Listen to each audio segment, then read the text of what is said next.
نماز کے 3 ممنوع اوقات، 3 اوقات ایسے ہیں کہ جن کے اندر نماز پڑھنا ممنوع ہے،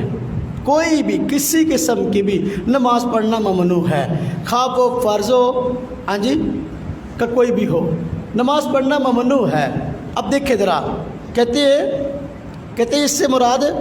وہ اوقات جن میں فرض نفل کوئی بھی نماز صحیح نہیں ہوتی، یہ 3 اوقات ہیں۔ نمبر 1 طلوع آفتاب کا وقت یعنی سورج نکلتے وقت، نمبر 2 زوال کے وقت یعنی عین دوپہر کا وقت، نمبر 3 غروب آفتاب کا وقت جس وقت سورج غروب ہو رہا ہے۔ یہ 3 اوقات ایسے ہیں جس میں کوئی بھی نماز نہیں پڑھ سکتے، سورج نکل رہا ہو تب،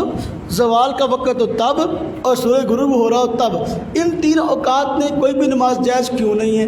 وجہ اس کی یہ ہے کہ جو لوگ سورج کے پجاری ہیں وہ ان اوقات کے اندر سورج کی عبادت کرتے ہیں، اس وجہ سے کہ اس وقت میں ان کی عبادت ہوتی ہے، تو ان کے ساتھ مشابہت سے بچنے کے لیے شریعت نے منع آیا کہ ان 3 اوقات کے اندر مغرب کی نماز ان 2 اوقات کے اندر کوئی بھی نفل نماز، کوئی فرض نماز، کوئی بھی نماز ہم نے نہیں پڑھنی ان 3 اوقات کے، تاکہ ان کے ساتھ مشابہت نہ ہو۔